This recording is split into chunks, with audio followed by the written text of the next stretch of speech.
Hi everyone, it's me again. I have a layout to show you and an art journal. But before I show you, I just want to say something. Last night when I was answering comments, the comments that people made on my last two videos, I replayed the one video I had made, the one that says I'm Zeffy, and I'm wondering if I didn't come across too harshly. I didn't mean to criticize girls that show haul videos. I was almost trying to challenge you and myself to maybe craft more. I've challenged myself. I've restricted my internet time to just maybe 2 hours a day, and then I'm trying to craft. I'm trying to do all the things I've got in my head and trying to make them a reality. So that's basically what I was saying, okay? I love watching haul videos, like I told you. It's where I see what's on the market. I've said all that in the previous video, so I won't go into that again. So just do some crafts as well, that's all. When I last spoke to you, I was going to a crop. It was lovely. I don't work very well at crops because I chat too much and get distracted. So I took 3 or 4 projects with me, like mindless things, gluing down paper and cutting out and so forth. So yesterday I sat and I finished the project that I had started on Saturday. I'm just looking. I've been meaning to make myself an art journal for a while now because, oops, mine are almost full. And I'm doing Creative Chemistry 102 as well. And last night Tim showed us little albums that you can put tags in. He's brought out tag sleeves, which are wonderful. And his albums are, in fact, I had made an album for my tags of Christmas. This is Stack the Decks, Laura's idea, and I had used little, I don't know if you can see them over there, little photo squares, acrylic photo squares for my tags. But I like them because I like the Stack the Deck technique because it has space here so that the stuff don't get too squashed. Anyway, Tim Hulse has brought out tiny little albums, about this size I'd say, because it fits the tags, and you add his ring binder to it. But if you don't want to fork out all that money, and I always try and find an alternative method if I can make it myself, I usually do, and I would say that this would be the perfect size. What this was a box that our muesli bars come in. So what I did is I opened the box. Usually the box overlap on the narrow side, the same with the cereal boxes. Opened it, trimmed it. Over here at the spine, I just put in the extra flap, the flap that closes the box. You just fold it in.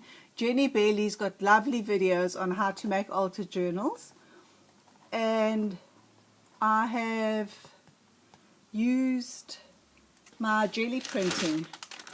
This is a flop one, and the brown paper is recycled paper from my vegetables.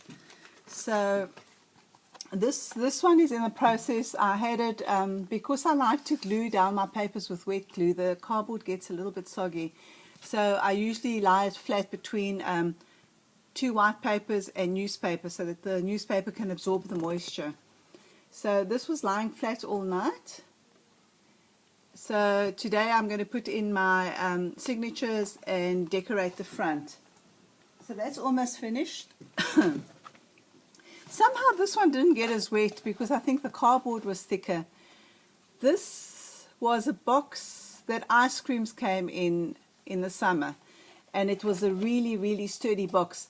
Another box that's really very sturdy here in Greece are the boxes that our dishwashing little cubes come in. You know, the little soaps that you put in the dishwasher, and sometimes the Calgon that we put in the washing machine is very strong. And this was a box actually girls that are in Greece from Vasilopoulou, that the ice cream cones came in. And once again, I've used my jelly printing. You can see this is the Tim Holtz mask. You remember the one that came, the very first mask that came out? This is, what is her name? Tomlinson. The one that makes a big mess. She reminds me of me when she works, because I'm extremely messy. I definitely don't have everything neat and tidy. Never, never, never. When it's neat and tidy, you must know I'm not working. And that's the other side. And then I just used, what was that I used? Oh, that's a piece of, I bought some old science books in Greek. And that was a map.